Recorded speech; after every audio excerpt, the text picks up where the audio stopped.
Hello and welcome to Channel Sport on Sunday. I am Ken Ochonogo. The youth games ended yesterday for our kids between the ages of 12 and 15 basically, and in Asaba. A lot of positives to take from there because they might not be ready, for Paris 2024. But we are saying in 2024, if you're not ready, 2028. The 15-year-olds should be 19-year-olds, and then we should be expecting the Shakari Jacksons to come out from there, the Carlos Alcaraces to come out from there, a lot of those youth prodigies who at 17 we're already representing their countries. We'll look at that as we do a review of what happened, what transpired, in Asaba in the last 1 week. Last week Sunday we gave it the opening ceremony. We saw the anointing of the Delta team. I was saying, how is this? But then in Nigeria, those are the things that happen. The league, Nigeria, the NPFL kicked off yesterday after so much postponements. A lot of issues that were involved, and then a lot of hearsays and other things. But then eventually it kicked off and it started on a blaze, because we have, started with a player from Bayelsa United that started with a hat trick. We'll tell you who he is and how. Let us see if this season we might have somebody scoring 30 goals, in the NPFL. The host nations for AFCON, 2025 and 2027 were unveiled. Of course, the next destination is right there in Cote d'Ivoire. Let me just talk about Cote d'Ivoire for a second before I continue our intro. They are Cote d'Ivoire.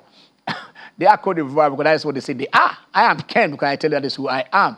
But then because, they found out at a point we call them Ivory Coast, Cote d'Ivoire. Then I look, our name is Cote d'Ivoire. But when the English nations want to translate to Ivory Coast. When they are, maybe the Spanish nation want to translate that. So they found out that their country, the name of the country was being translated according to look up, languages of those official languages of other countries. They said, look, officially, our name is Cote d'Ivoire. So they are Cote d'Ivoire, the coast of Ivory, or Ivory Coast, because when you go to that place, and that particular coast, there are a lot of elephant tusks and the rest of them all. So 2027 and 2025, host nations were announced. And then, of course, Nigeria and Republic of Benin, our bid did not scale through. We'll let you know the bids that went through. The APL, as it is, some clubs have started like a house on fire. Others are having a topsy-turvydom. But then, as at yesterday, the major talk was the VAR, when the two unbeaten sides then, Spurs and Liverpool, took on each other. And a lot of things happened. It was 9 men against 11 at the end of the day. So we get the reactions from both managers and some other people. And Eric Ten Hag, last season he started badly, finished strongly. But then this season it has been a question of people are questioning his ability, his man management ability. How do you manage your players? How do you get the best out of them? And basically, this is what we are talking about. Are the players ready to play for you, or they are not? Of course, both the manager and the player are all employees of the club. So I think the badge is what matters most. But where the managers take the glory, you just have to blend this. The manager, like we say, is the man, the entrepreneur, who put all the factors of production together to achieve that particular result.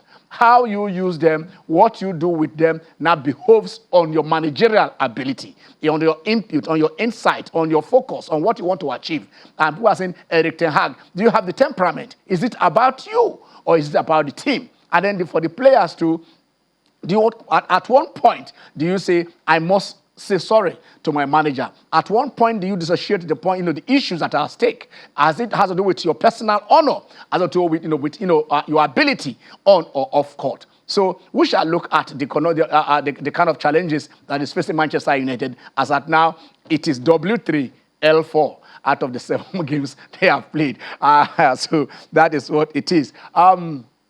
Like we said, Rivers United and insurance, are the last team standing because we've been knocked out of every CAF Champions League. So it is the CAF Confederations Cup that we are in, which is the second tier team. But then the insurance haven't played the 2-2 draw at all. We know it was a tough task, when they travel away, to go and play RS Berkane, and then the results, didn't favor us. So as we speak, just like last season, Rivers United remain the last team standing. Today in Port Harcourt, they will take a 12 Filante, and because last week they played 2 weeks back they played to a 0-0 draw at Yamoussoukro, not in Burkina Faso. They played in Cote d'Ivoire. I was talking about the Cote d'Ivoire thing. So right now, today by 4 p.m., we are asking you guys. We're not appealing. We're not appealing to the Port Harcourt fans. We're not appealing to the Aba fans. We're not appealing to Nigerian fans who are close to Port Harcourt. All of it is your responsibility to go over there to the Adoke Amezemeka Stadium to cheer Rivers United up. That is what we are expecting you to do. Nothing more, nothing less. And then the state is doing so much because they are providing buses at every bus stop. They will tell you this is your pickup point. They will take you to the stadium and take you back. And you are entering for free. Go and enjoy yourself. Take your wives, take the children, take your husband, take your guys, take your friends.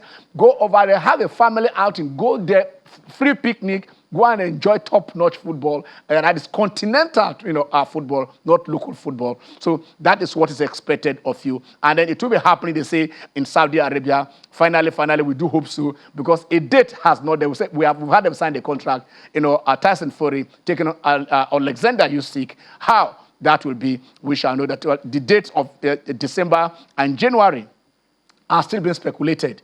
But then let us see, because I come back to the house, because I will have the Catalan in the house. And then momentarily, they were atop the La Liga. But then Jude, not the Jude the upscore, Jude Bellingham says, we know what to do. He can't stop scoring. But Tio is in the house. Tio, how are you? Good afternoon, Ken. Good afternoon, viewers. It's good to be back. I don't know where to start from. It's a very, very lengthy intro. But let's start with the National Nigerian Youth Games. And ended yesterday at the Stephen Keshi Stadium in Asaba. And as expected, Delta State, yet again, topping the medals table. But like you talked about it, and it's been stated over time on the show, it's about the kids. It's about the progression. It's about how far we can push them to go out there and become world champions. Yeah. And I think this is the way to go. We always stressed it that with the China Kids Cup, we try as much as possible to make sure that, yes, it's children at the right age competing amongst their peers, and then hopefully going on to go and do bigger and better things for themselves. Same with that, let's the classics as well. We're looking at the youth games, saw children come out, impressive feats. I saw the outpour of emotions when they were meddling, hugging and chanting and the clapping. It was basically a sight to behold, and there's nothing better than when you go out there and then you pick up medals. Now, there are some people here, some children here might have not medaled, but that doesn't stop their own progression, because they can actually still take something away from this, go out there and even become greater. But I was really, really impressed by what we saw. And hopefully, we hope that this carousel, like Yemi always talks about on the show, it just goes on to spin and continually produce the ones that will go out there and represent Nigeria and hopefully help us in medal. You talked about Manchester United. Manchester United right now, I feel sad for the club. This is not about banter anymore, because we've discussed this multiple times. Easily currently the greatest manager right now is Pep Guardiola. And when Pep Guardiola moved to Manchester City, the first thing he said, the first question he asked, this was according to Sergio Aguero, that is Lionel Messi here? And they said, no. He said, good, that's the only player I cannot bench. He said, every other person I can bench. And he was coming to a team that had won the Premier League, but he's been able to manage his players. Yes, he had to fall out with Yaya Touré's agent, not even Yaya Touré in the team, but somehow he's been able to manage his players, regardless of whatever happens. The manager I know that's always complaining and talking is Jose Mourinho. And even up until recently, he's not talked about his players in negative light. No matter what happens, you try as much as possible to protect your players from the scourge of the media. You don't come out let us take it there before we move on there, because maybe we'll start with this. A manager is asked a question about his lineup. Yes. I think for that, I think I love what Arteta does when he show. Of course, he has this issue with Aubameyang. Yeah, he did. You understand? But he didn't come to, you understand? You know, he dealt with it. In-house. In-house. Yes. I said, look, this guy is no longer playing for the club, you know, whatever it is. He didn't come out to say this guy is roasting. Yeah. He told management that this guy is no longer playing for us. Now, come back to, so if a few days back when this issue started, Erik ten Hag, why is Sancho not playing? He said, you know, the guys did not train.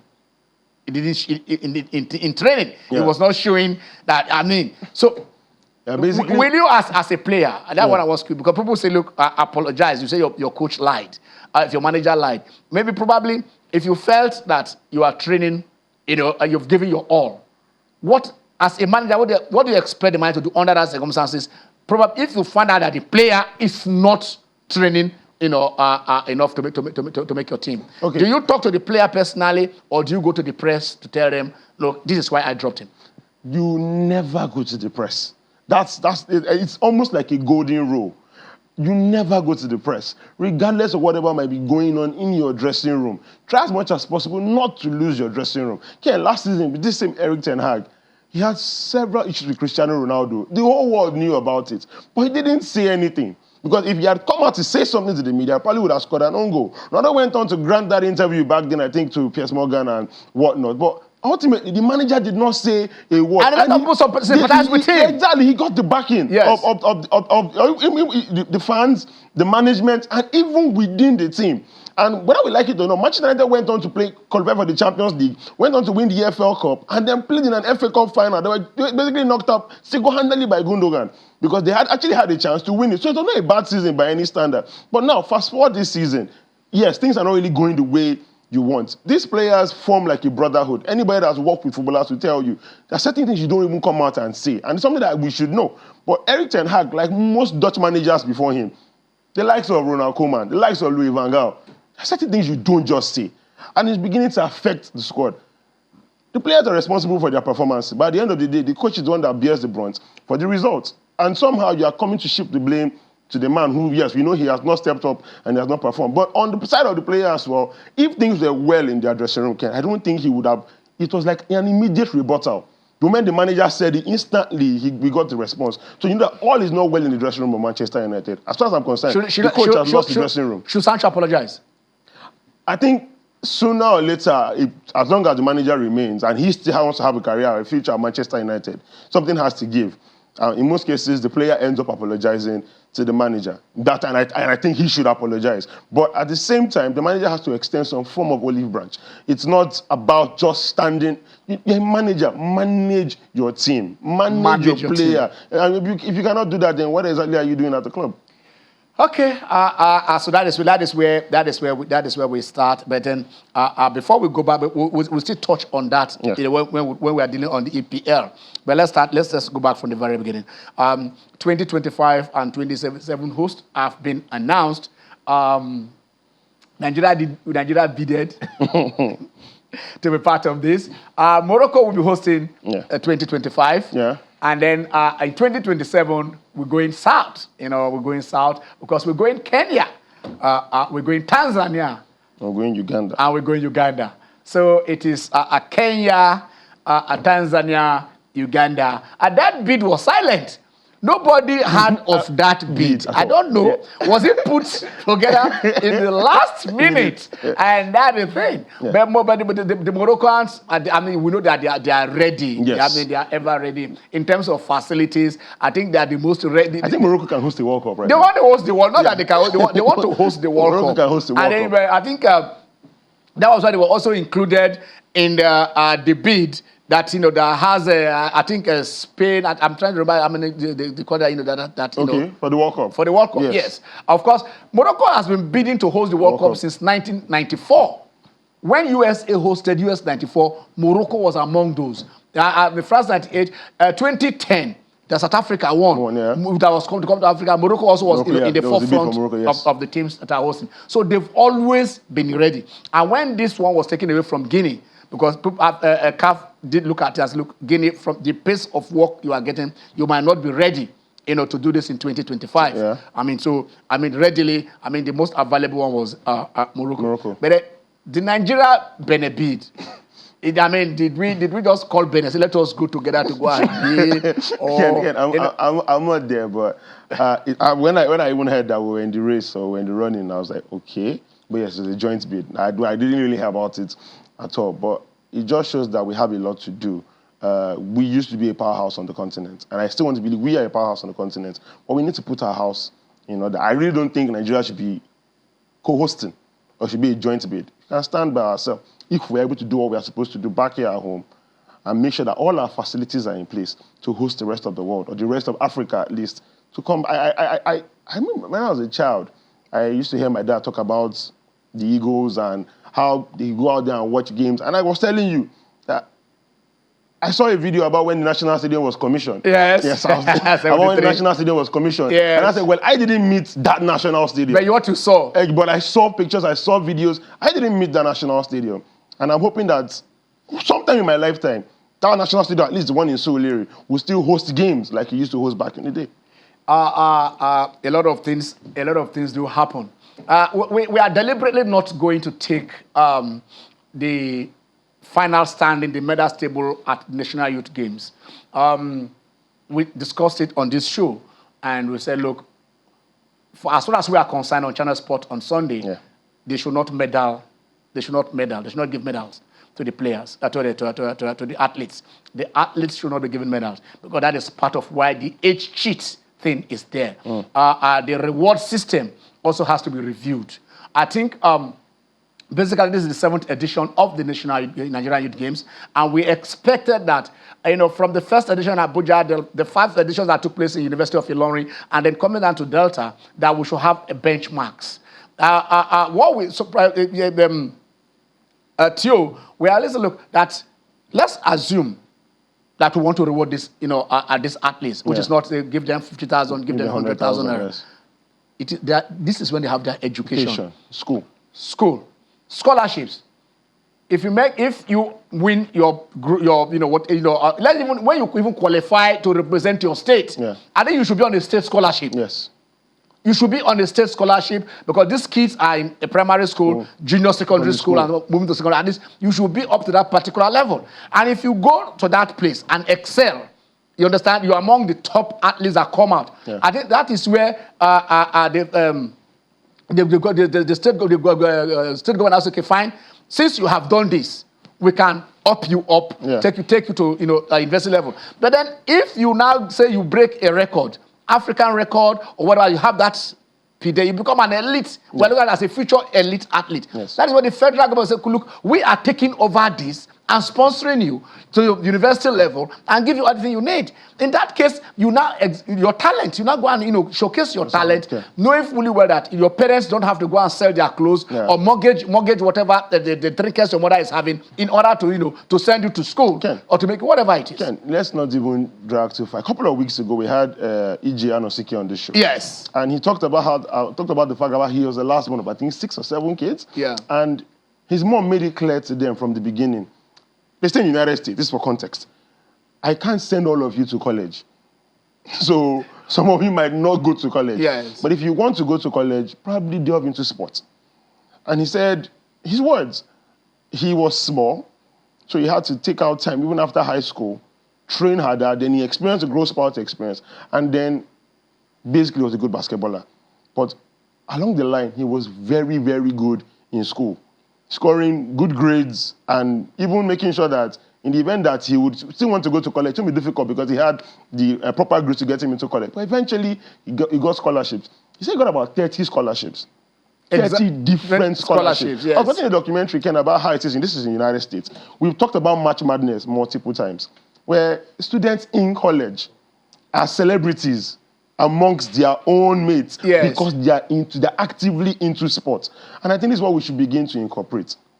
Like you said, when you see that this child has a potential, make sure that this child goes to school. Because whether you like it or not, that career you're talking about is only but for a short, it's for a short while. Eventually, what this child knows is what will help them when they become adults. And it should be outside of the track. outside of the field, outside of the boxing ring, outside of the wrestling match, regardless of whatever sport they're engaged in. And this is something we've talked about multiple times. It's a multi-billion-dollar industry over there in America and even in some parts of Europe and in Asia as well. They're beginning to adopt school sports. Push it out there. They are young. They go for competitions, and once you see that this one has potential, this child can go all the way and represent the national team and even become probably bigger than that. You do what to make sure that the education is not played with. Give them scholarships, put them in school, and let them grow along that path. Ken, you really cannot get it wrong if you told that part. You really cannot get it wrong. It says Anoziki got about 30 scholarships. I think I can confidently say that there is no state in Nigeria that does not have a university. Yeah, of course. There is no state in Nigeria that does not have a university. What we are saying here is that your athletes at this level, they have a state secondary school. Yeah. You have a federal, the unity schools. Yeah. You understand? This is where they should go. That as you are discovering them at this level, put them in the state. The state can put them in the states. They have the state and the model primary schools. Yeah. They have the unity government colleges and the unity schools, and they have the state universities. And when they now become national athletes, they have, it is not the federal government. Okay, go to a federal government university, tuition free, take care of this. It is not going to finish the. How many? Exactly. No, how many?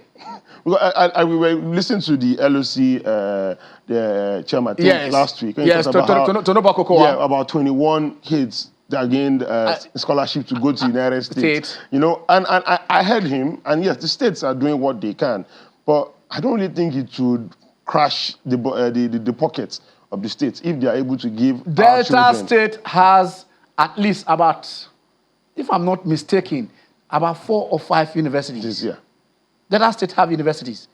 Apart from they have a Delta State University, Abraka. They have, which the other, they have they used to have the College of Agriculture, Anwa in Asaba. They have, a lot of universities they have over there and higher institutions. Yeah. Put these students there, but before they get there, put them in secondary school and primary schools. Because that is where they are there. Tuition free. I'm not saying, okay, you want to pay them 30,000 or 40,000 every month. That is, you can do that as pocket money, allowances for them to survive. But this is, if we are really interested in doing this, the responsibility will now be spread in such a way that it is not much of a burden on the state government in order to take care of this. The budget to take this is very, very minimal. And like we also say, if you check the sport policy, the 1999 sport policy, the one that was reviewed last year by the immediate past Minister of Sports. You understand? There is a minimum, there's a provision, a minimum of 5% of the budget of the federal, the state, and the local government should go for sports development. We brought those places out here, and we showed you a minimum of 5%. I don't think they are spending up to 0.05% in sports. That is not how it is. And we're missing this. Yeah. Because the National Sport Festival should have been held this year. Why? Because it started in 1973. This is the 50th year. How can you miss the Jubilee? Heartbreaking. It could have been the greatest of the greatest of the greatest. To build it up from the last one. To say 1973 to 2023, 50 years of the National Sport Festival. That's going on to produce Golden Jubilee. Exactly. The players that are coming, we celebrate them, we make it a big one and get it of them. But right now, no. We did one 2 years ago, we did one that, and the rest of them all, and it is silent. We're not celebrating 50 years of the National Sport Festival. Where are we? Okay, let's hear from, I think, from the CAF president, Patrice Motsepe. He has 1 or 2 things to say about the hosting the hosting right that have just been given out and stuff. If it is ready, we can have Patrice Motsepe. Now I must see.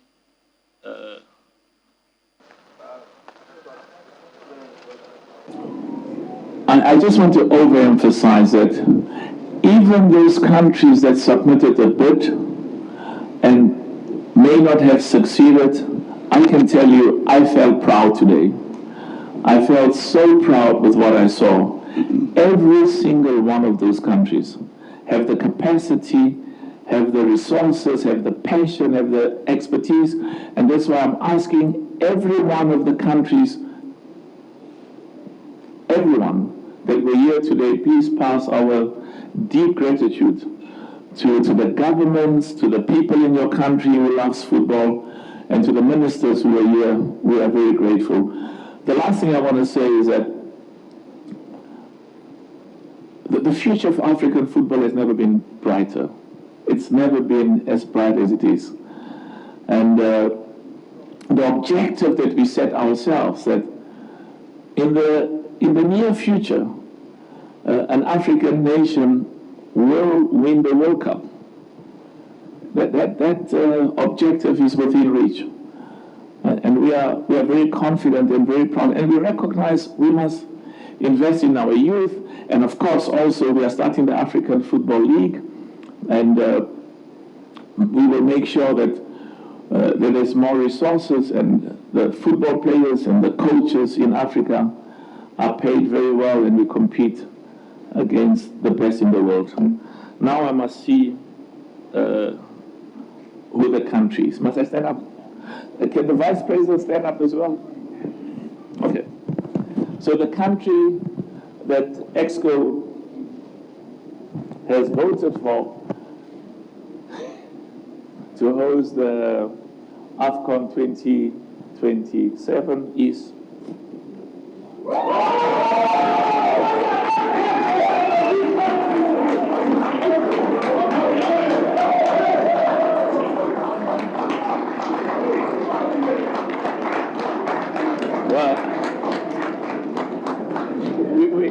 we have to show, okay?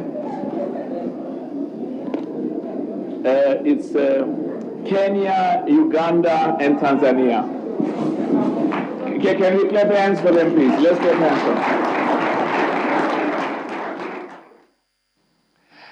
Kenya, Uganda, and Tanzania. We don't hear about that. Simple. Just upgrade it. CUT. K-U-T. Cute. 2027 is cute. So don't go anywhere. We want to go on a very short break. When we come back, we'll open the lines if you can reach out. I know we're on terrestrial and we are in UK. But then if you're not on DSTV, join us on this platform and be part of the show. Stay with us.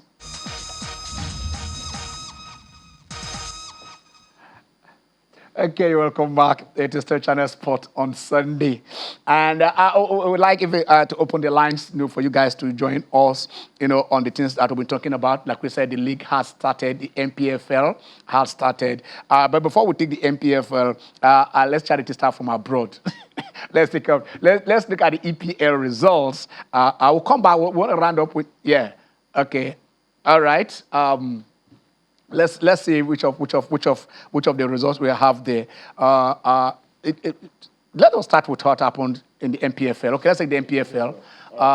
Warriors 59 years in this by 1-0. But actually, let me start off by saying I'm glad the league has started. After too many moments, Bayelsa United defeating Aqua United by 5-3. That's a roller coaster of a game. Saw 8 goals and Mirzo scoring a hat-trick. Yes, in that one. The Enugu Rangers defeating Doma United by 2-1. Lubi got a 2-2 draw at Heartland, Wiri. I think Asina United defeated Kwara United by 1-0. Shooting Stars defeated Plateau United by 2-1. And Sunshine Stars defeating Kano Pillars by 1-0, Ken. Yes, that is what you see it there. Because what we are saying here is that Mirzo started with a hat-trick for Bayelsa United. That game ended 5-3, Bayelsa versus Aqua United. And what a way to kick off the league. A lot of this were said. We don't want to go into the politics of what happened in the league or why the league just started here. The sponsorship deal that was supposed to come in from one of those, sponsors. You don't throw your sponsors away. But then, like we say, what really transpired here, sometimes we're able to get to this who are coming in. But the facts that at our hand was that, before this streaming deal was signed, you understand? Not before, after the deal was signed, another prospective sponsor came on board. and said, look, we want to sponsor, we want the total package. Now, you want the total package. Now, the NPFL, the board says, look, we cannot give it to the package because we have already asked this guy to stream at least 80% of the games. You know, if we do that, it's already a breach because it's a signed contract. Now, you come in with 1.6 billion. 1.6 billion naira, not in hard currency, not in dollars, but in naira. Of course, our money.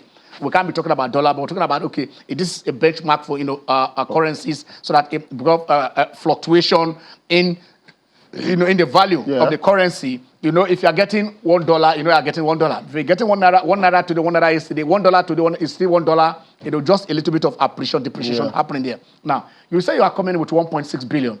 You understand? In order for the total package now. Because those who are saying, look, why don't you, somebody's going to want 1.6 billion and you're throwing it away. And somebody said no. And then you are asking for 10 years.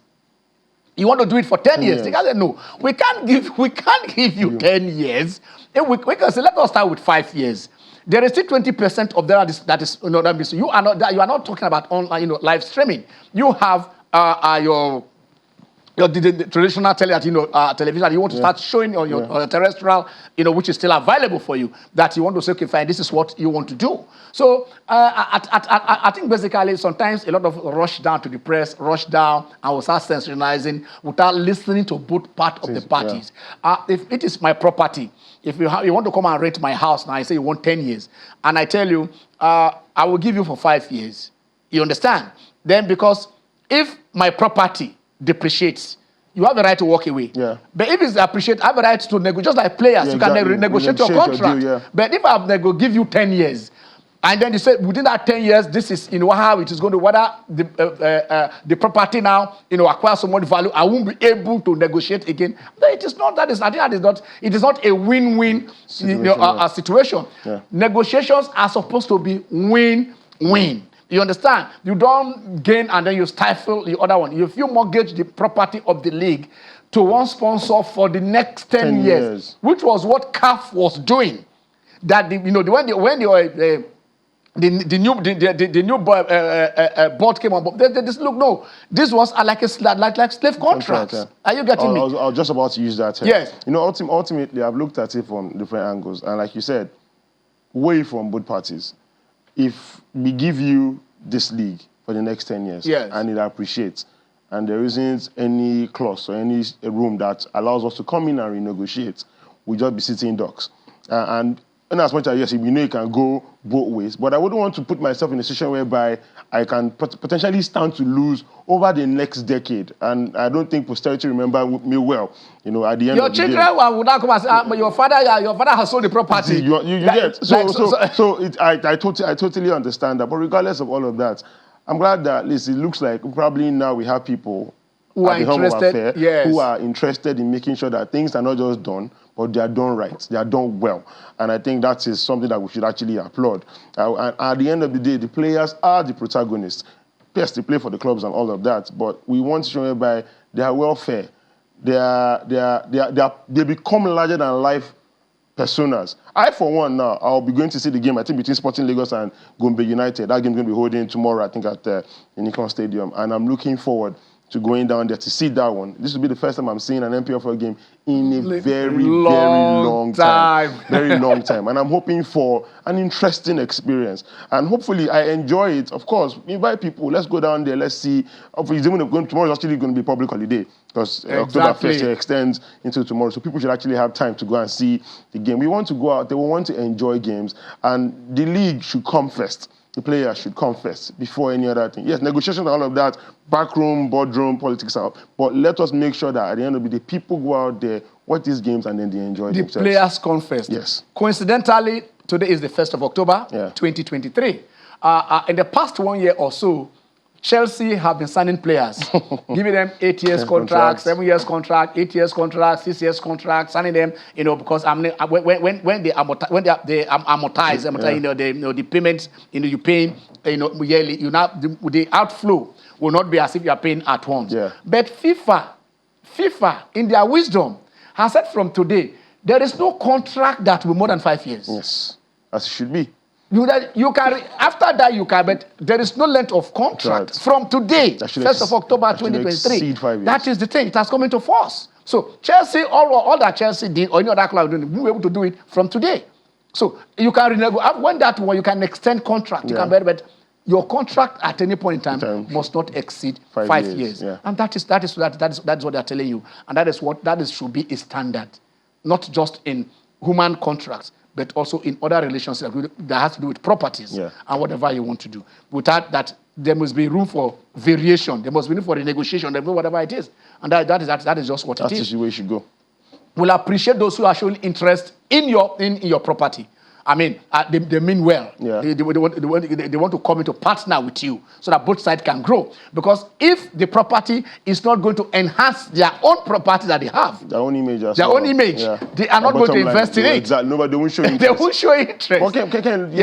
It has the potential to become a multi-billion-dollar industry, and everybody knows this. We've just clamored, and Yemi is always saying this on the show. And look for people that are willing to develop the sport with their own money and not necessarily getting the sport to enrich their own pockets. It has been that way around. Yeah. Where you want to join you're going there with your own self-interest. But at least right now, it looks like, yes, these people are actually out for the welfare of the players, out for the welfare of the clubs, and for the brand overall. I think that's a good one, Ken. Okay, let's take the EPL results, and then we'll still look at Europe, because apart from England, there was matches were played right there in Spain and in the Bundesliga. Also in Italy, Oba is not yet around here because I'm waiting for him to talk about the Serie A results. But in the Bundesliga, it wasn't too Bayern. They came back from 2 goals down. The game between Leipzig and Bayern. Yes.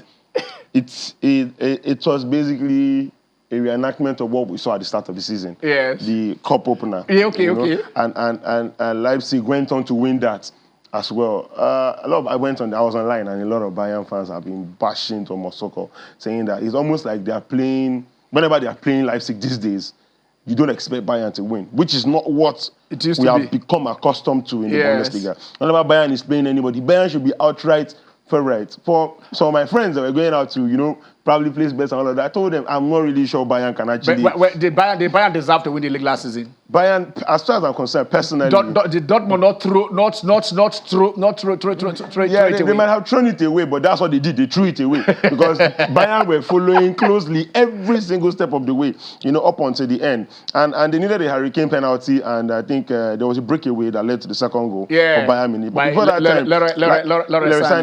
that time, Leipzig were sitting pretty with 2 goals up, and it was looking like it was their game. But then again, it's Bayern Munich.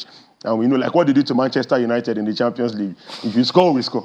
If you score, we score. That is bizarre. Okay, let's go. Let's go. Football is only coming home in England, where the trophies are yet to come. Only it came with the female the female team. But for the male team, they are still expecting it. So those are the results. You can take it. Yeah, Aston Villa. How surprised are you? This thing blew my mind. Aston Villa defeating Brighton by 6 goals to 1.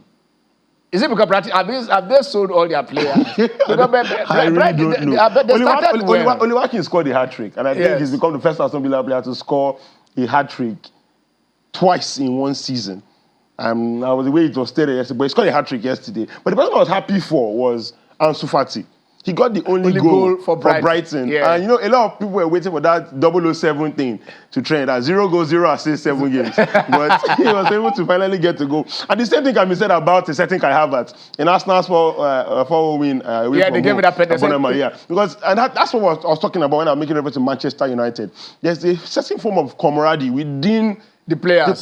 Yes. You really cannot, when you come in and you decide to disrupt that flow, it causes problems in itself. Okay, whether you like it or not, David De Gea was or has been one of Manchester United's most consistent players for the past couple of years. Signed by Alex Ferguson. Ferguson left 10 years ago. Almost every other player, 11 seasons. Literally almost every other player in that team met him at the club. Yes. And he's like a big brother to most of these guys. Yes. At their difficult moments when they were low in their career, many of them are going to say he was literally there for them. And you literally ship him out and you bring in your own guy in Onana. Yes. Then you come out and say, Anthony is the person you want. And you pay 100 million for Anthony. And he's yet to even come to the party because I'm not been impressed by Anthony so far. You now decide to go out at Jadon Sancho, and I mean, come on. What you expect? The players will come for you. Look at what happened to Arsenal yesterday. The camaraderie was there. Like, other guys say, go and meet the fans, celebrate with them. It's your moment, enjoy it. Because after Bukayo scored the first penalty, the next one I said, look, you guys. Odegaard scored the first penalty. By the time he got the second one, when Gabriel Jesus walked up to Odegaard, they had a conversation. The next day, they handed the ball over to Kai Havertz. Yes. There's nothing better for your confidence. Havertz had a horrible season last Chelsea last season, and it's continued on top of his price tag at Arsenal this season. And I was really, really happy that he was able to get that one, at least yesterday. Okay, there are other results there. Everton losing at home to Luton Town. Luton Town getting their first win of the season away at Everton. And Everton scoring their first goal at home in the league this season. I think both teams are destined to go down, but who am I? Manchester United... Manchester United lost to Crystal Palace. Listen to Crystal Palace. But that goal is worth winning any match. Yeah, definitely. It was a beauty of a goal. From a very tight, very possible angle. He didn't allow it to touch. Okay, what happened? Manchester United played Crystal Palace. They scored 3. Old Trafford. Was it Old Trafford or away from home? Both games are Old Trafford. Yes. So what happened within the space of 4 days? It's not the same players that played. Okay. The younger players played the first game. You look at the Manchester United back four. Back four without Aaron Wan-Bissaka. Back four without Luke Shaw. When you have when those two and those other pillars are not there, the middle, of course, I have not been that confident with Martinez because he has that height disadvantage. They always have, so he need to make up with aggression. And most times you find him, committing some kind of fouls because that is the only way. And putting himself in positions to pick up injuries, like he's currently injured right now. Exactly. Yeah. So basically, that is the thing. So United back four, they've been changing that back four, and then you're now having Amrabat to come and play this side, and have Dalot, to come and play in this other place, and then you brought in Lindelof. Lindelof's confidence is so low, in such a way that you wonder. You understand? So that is you see him when United are down, and somebody say you are looking for a goal, and you bring in Harry Maguire. So. That was the highlight of the game for me yesterday. But then you are not a manager. The manager knows what he sees. Exactly. Why he say, okay, this guy, should come in. So that's the thing. But then I think the most one is Tottenham Liverpool. Yeah. That game, two good sides. Yeah. Wonderful. At this thing. One of my favorite players in the EPL, Song. But he has always been in that shadow of Harry Kane. Yes. And giving him that captaincy, is merited. Yeah. I think there was a time he said he's the most loved player, in the Premier League. He is so matured, and then I see the way he approaches at the referees right on question of occasions, how he talks he carries the players. The guy just came in and... He's South Korean. Yeah, oh my God. It's almost like they are naturally humble people. And like, just on this camaraderie thing I talked about. I remember when Richarlison scored his first goal this season for Tottenham Hotspur, and Son took him over and was then pointing on him that he got the goal this time. Yes. Remember before that time, Richarlison had scored twice for Tottenham Hotspur and VAR ruled it for offside. Yes. And he had got, on both occasions, he took off his shirt to celebrate, So you could tell that under Postecoglou, this team has actually grown. This team has matured. And this is a team that lost Harry Kane. Yeah. Harry Kane is easily one of, if not the best striker in modern Premier League history. Okay. Now. I think we have Michael on the line. Oh, okay, fantastic. All right. Hello, Mike. How are you? Yes. I'm very much on point. This is the one I want to contribute to this Liverpool talk now. Okay. I am a Liverpool fan. Okay. I wait for opportunity to air my view about the match. It is an ambush between Tottenham and Liverpool. Against Liverpool, yes. Okay. Because even though there was no bad intention there, and it was resulted to red. Okay, no problem. Why did you cancel genuine goal, real goal that Diaz scored? No offside. It wasn't close to offside. Why should it be cancelled? And again, why should you give yellow to Jota in 8 minutes and 8-9 you are issuing another yellow just to send two people away? So I am looking at referee England referee as determined to win the match and not allowing effort of each team to give the results. That is what they are doing. Because if you are cancelling goal that is genuine, that is valid, good goal, no offside, nothing, why cancelling it? I am not even okay. Let us even forget about the 2 red cards. Why cancelling the goal that Diaz scored should stand? They have apologized, So Mike. They've apologized to you now. They said they are sorry. They know that they got it wrong. That it is human error. That sorry has it given the point that Liverpool deserve? That sorry has it given the point that Liverpool deserve? It doesn't. That Man City has won Premier League with one point ahead of Liverpool. And Yeah. even if it was draw yesterday, that would have been 1 point added to Liverpool. Then Exactly. if you now chop 1 point from Liverpool, now what if that point is going to help Liverpool to win the Premier League? And you are saying sorry. What is sorry? Okay, but okay, can we apologize on their behalf? Can we still tell you sorry? If you apologize, I will not take it because if I was your report, I would have gone to court. I would have gone to court. I would ask court to give me that. It's either you give me back my point or we play the match. Or you suspend the referee, that very, very, very referee from preparing in Premier League. Or to go to Premiership to go and be a referee, not in Premier League. Okay. Even don't to Nigeria to come and do referee in Nigeria. Why, Mike? No. The NPFL will not accept that. We have our own referees, and then they officiate. So we are satisfied with what we have. Why would you do that?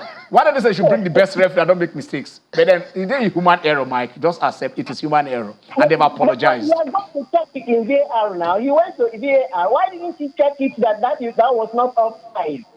They said, Mike. From what we are reading, they said actually the VAR confirmed that it was a goal. You understand? I think it was interpretation because they said they marked it, the VAR cross, but probably the first decision of the referee was offside. So he thought VAR was agreeing with his decision, not knowing that VAR is saying it was a goal. I think that is what that would be misunderstanding. Why can't they now call him back? Yes, they would have called him back. Let it be 2-2.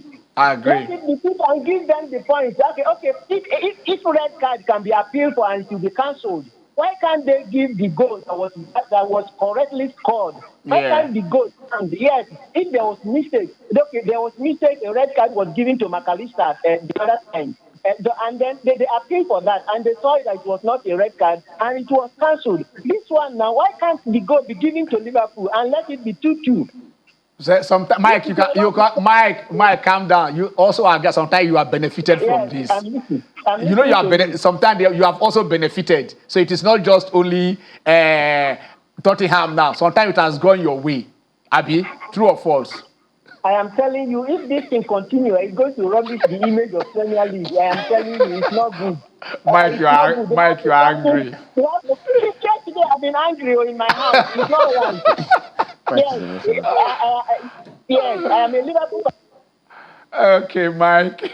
Mike has been angry since yesterday. Ken, since yesterday, he has been angry. I saw that game yesterday, and the first red card for Curtis Jones was initially issued as a yellow card. Yeah. But the referee was called back. The VR called him back. You can watch on the on-screen monitor to see what actually happened. And after reviewing it, he came and issued a red card. That goal. Don't leave that first. Okay. That same incident. The player actually got the ball. Yes. He had touched the ball before his leg went to went to hit him. So basically, I mean, you can of course the last impact will have been give him a red. Okay, but because he has stepped on the ball before, let me just say, I will let you continue. Yeah. Sometimes this referee, sometimes there's not that they take. The rule says if the ball hit any part of your body before hitting your hand, it should not be a penalty. But you will see them, ball will hit your body, hit your hand, they will interpret it the way they want to interpret it. Why don't you follow the rule book? You know, most of the time, this referee's interpretation is a problem. Simon Hooper was a referee yesterday, and he was trending all over social media, and for the wrong reasons. that everybody that We're talking about the goal now. Yeah, everybody that even I wasn't making reference to that initial tackle Yes. by Jones. Everybody that saw it said, like you said, he made contact with the ball first. Yes, and it doesn't even as bad as the slow-mo made it look after they saw it on slow-mo. You know, then we now moved on to the goal. The moment I saw that replay, I knew it was a goal. Everybody knew it was a goal. I remember Gary Neville talking and on the platforms yesterday, and he said. It was because they get the announcements from VAR before even the commentators get it. Okay. And he said it was instant, check complete. Let's take Paul. Hello, Okay. Paul. Oh, all right, Paul, please do call back. You know, and he said it was almost instantaneous. Said, check complete. And like, come on, everybody saw that this was a goal. And even for the final, the red card that Jota got, it was adjudged to have, I think, tripped Bissouma also. Bissouma tripped himself. All right, no problem. We got another short break, and then when we come back, Paul, please do call in, and everyone of you, let's hear your opinion. Remember, Nigeria is 63 today, so probably under numbers, I'll be giving you the scorecard, but we'll try as much as we can. Probably we'll shift it up to next week, because today it is all celebration. Stay with us.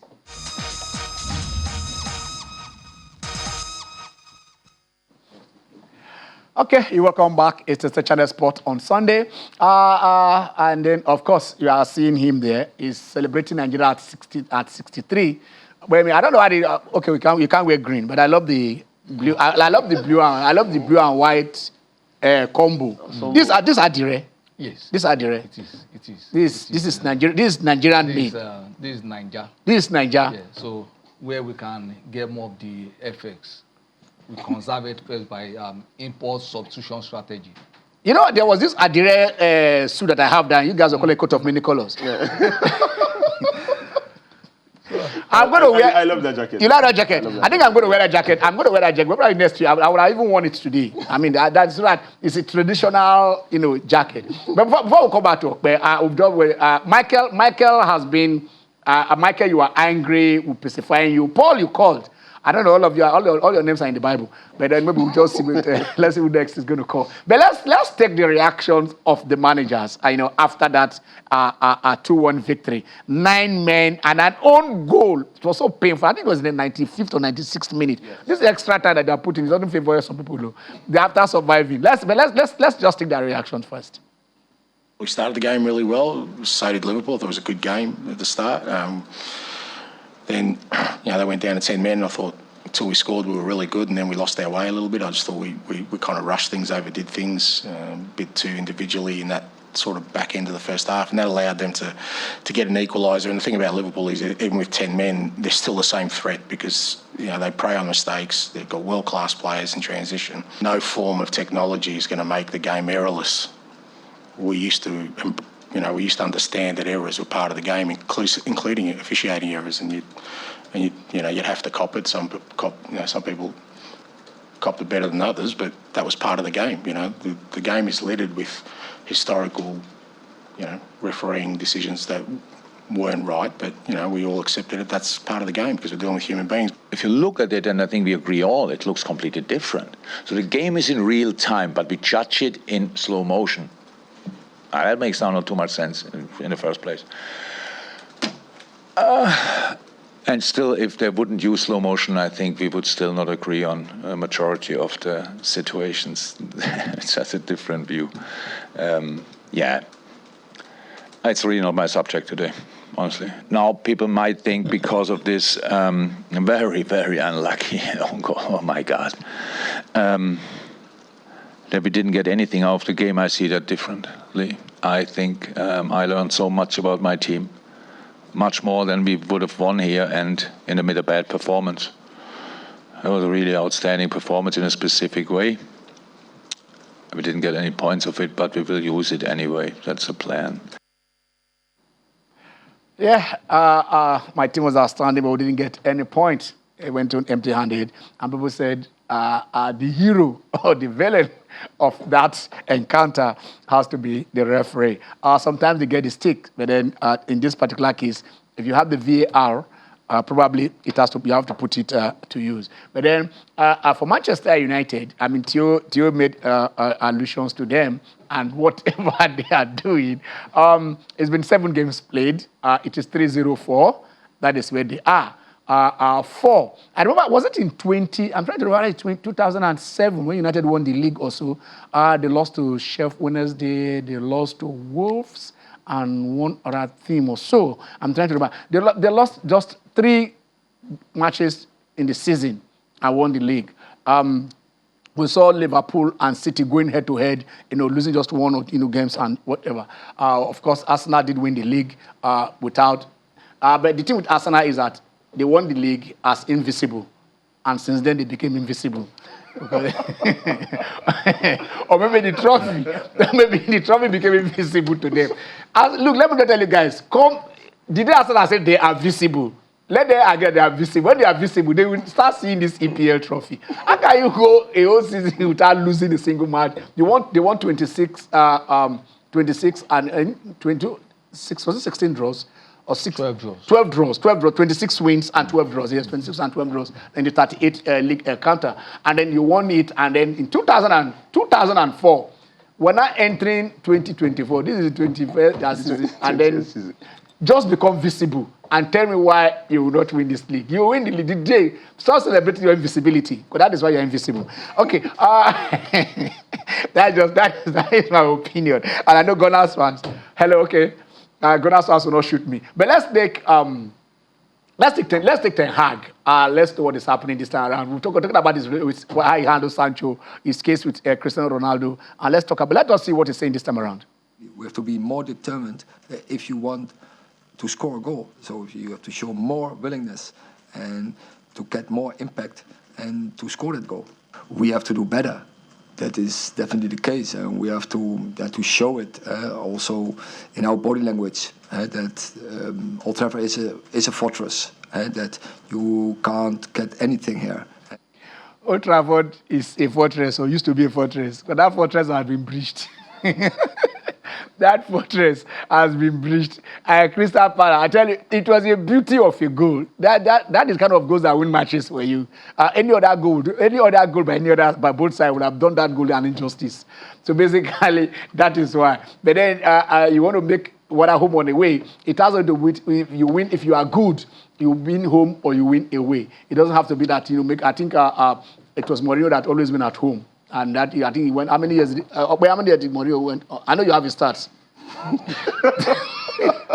I think from Porto or to till Inter or to Madrid. Okay. So throughout his first season at Chelsea, he didn't lose any match at home. No, not at all. His first time at Chelsea. His first time at Chelsea. But when he came back for the second missionary journey, he lost. Abi? He lost. But I don't see anything spectacular with the Crystal Palace win. This is like their 5th visit to the theater of that is